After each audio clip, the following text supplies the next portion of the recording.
Aujourd'hui, j'ai le plaisir d'avoir à ma compagnie ma bonne amie Linda Noël, qui est présidente du Cercle des handicapés visuels Ville-Marie. Bienvenue, Linda. Bonjour. Oui. Ça va bien? Oui, très bien. Oui. Dis-moi, Linda, qu'est-ce que c'est que l'organisme, le Cercle des handicapés visuels Ville-Marie? Le Cercle des handicapés visuels Ville-Marie, c'est un organisme sans but lucratif qui vise à organiser des activités pour des personnes handicapées visuelles qui sont reconnues handicapées visuelles, c'est-à-dire soit par un centre de réadaptation. Et puis, à ce moment-là, on organise des activités sociales, culturelles, de loisirs et sportives pour des personnes handicapées visuelles. Oui. Est-ce que ça peut être des personnes handicapées avec une basse vision ou... Oui, c'est ça. Ce qu'on veut dire par personne handicapée visuelle, c'est toute personne qui a une vision de 20 sur 200. On peut être reconnu handicapé visuel même si on voit encore 20 sur 200. Il y en a qui ne voient pas du tout comme moi, mais on est une minorité qui ne voit pas du tout. La plupart des gens ont encore une vision, que ce soit centrale ou de côté ou ces choses-là, mais la majorité ont un peu de vision. Ah bon. Depuis quand ça existe, l'organisme? Ça va faire bientôt 44 ans que l'organisme existe. 44 ans? Oui. Oui, ça fait un bon bout de temps. Oui, puis on dessert toutes les personnes handicapées visuelles à Montréal, mais on a aussi des membres qui se trouvent à Laval ou à Longueuil. Ah oui, fait qu'il y a beaucoup de membres. Oui. Combien de membres que vous avez? Nous autres, à l'heure actuelle, on est 235 membres. Ah mais oui. on a encore de la place sans prendre d'autres. Ah bon, il n'y a pas de problème. C'est ouvert, hein? Oui, c'est ouvert. Oui.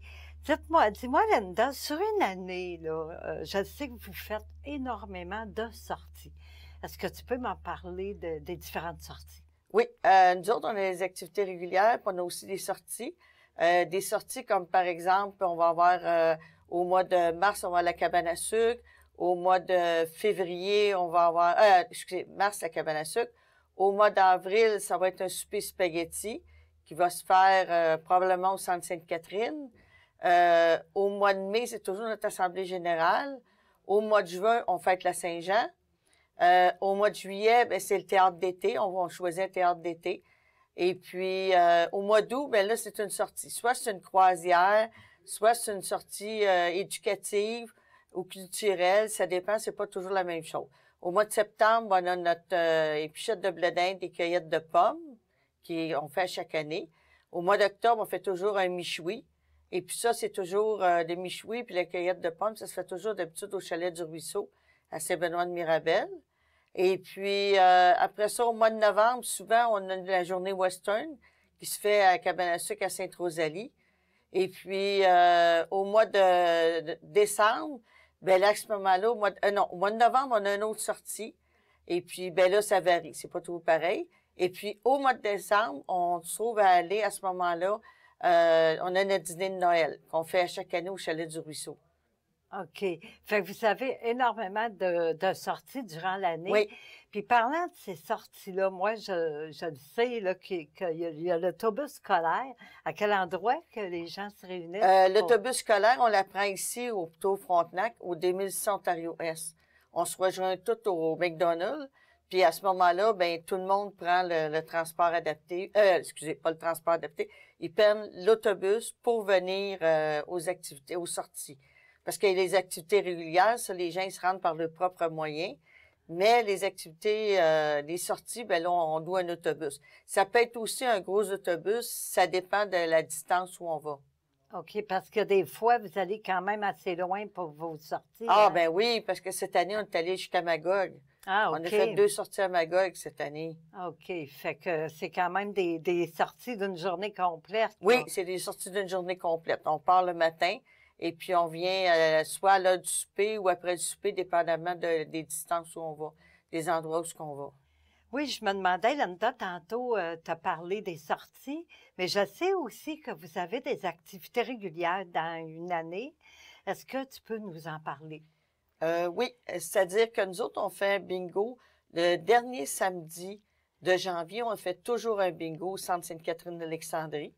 Et puis, on en fait un autre, un bingo, habituellement, après l'Assemblée générale, qui se trouve être au mois de mai. Mais on a ce qu'on appelle les vraies activités régulières, qui sont, comme par exemple, le lundi, de midi à 1 heure au Centre Lucie Bruno. on organise de l'aquaforme. Et puis, le soir, le lundi soir, on fait des quilles à la salle de quilles Le Moderne, sur la rue L'Assomption. C'est juste à côté du métro L'Assomption. Et puis, le mardi, on fait du yoga. Ça, c'est au centre Bertréon, sur la rue Berry. On fait du yoga. Et puis, on fait aussi, après les fêtes, on va faire aussi du Zumba, qui est de la danse, comment je dirais bien ça, donc, avec la musique assez entraînante qui nous permet de faire du cardio en même temps.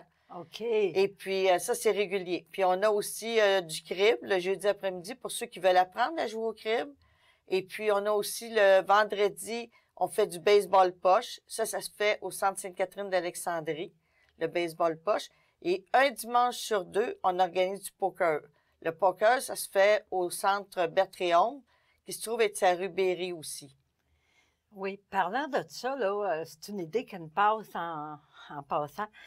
Une personne non-voyante, là, vous parlez de jeux de cartes, comment vous faites pour jouer Bien, à des jeux de cartes? c'est-à-dire qu'on a des cartes adaptées qui sont en gros caractères pour ceux qui voient encore, mais qui sont aussi en braille pour ceux qui ne voient pas du tout comme moi.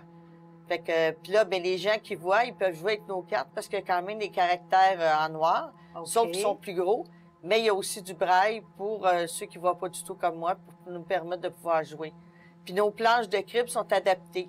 C'est des planches comme vous autres, vous avez, sauf qu'il y a un petit œillet de métal en entour de chaque trou qui nous permet de pouvoir toucher au trou, puis à ce moment-là, ça va pouvoir avancer nos jetons sur la planche de crib. Ah bon? Oui. Fait que c'est toutes des Oui, choses, toutes des choses qu'on ne adaptées. connaît pas, hein? C'est ça, oui. Ça. Parlant de tout ça, là, bon, parce qu'on a parlé des sorties, des activités régulières. Est-ce que vos membres, là, est-ce qu'il faut qu'il y ait une carte de membre pour pouvoir bénéficier des sorties, des activités régulières, ou comment ça fonctionne? Oui, c'est-à-dire qu'un membre, une personne qui veut devenir membre peut prendre une carte de membre. À ce moment-là, ça coûte 8 $ pour l'année, mais nos activités sont vraiment à des prix très abordables. Fait que les gens, ils récupèrent leurs 8 $ facilement parce que toutes les activités, on essaie de trouver des activités qui sont vraiment à des prix abordables, que tout le monde puisse venir. La première fois qu'une personne, mettons, nous appelle, à ce moment-là, on va y envoyer un bulletin parce qu'on fait paraître un bulletin, 4 bulletins par année, aux 3 mois. C'est un bulletin trimestriel. Et puis dedans, on marque toutes les activités à venir pour les 3 mois qui s'en viennent. Comme, je veux dire, on fait comme, mettons, décembre, janvier, février, mars, avril, mai, juin, juillet, août, septembre, octobre, novembre, et puis décembre, janvier, février. C'est ça, ça revient, le boucle est comblé. Et puis à ce moment-là, on informe les gens des activités qu'on fait avec le bulletin. Les gens le reçoivent soit en gros caractère en noir, ils peuvent le recevoir sur CD pour quelqu'un qui veut l'écouter, ou encore ils peuvent l'avoir en braille. OK. Et puis ils reçoivent leur bulletin. Et puis le premier bulletin qu'on envoie, on appelle ça un bulletin courtoisie. C'est que la personne, même si elle n'est pas membre, elle peut recevoir un premier bulletin pour y faire connaître nos activités. Puis après ça, bien, si elle veut devenir membre, bien, elle a juste à prendre sa carte de membre. Oui, OK. Puis aussi, quand vous faites les sorties, là, Oui.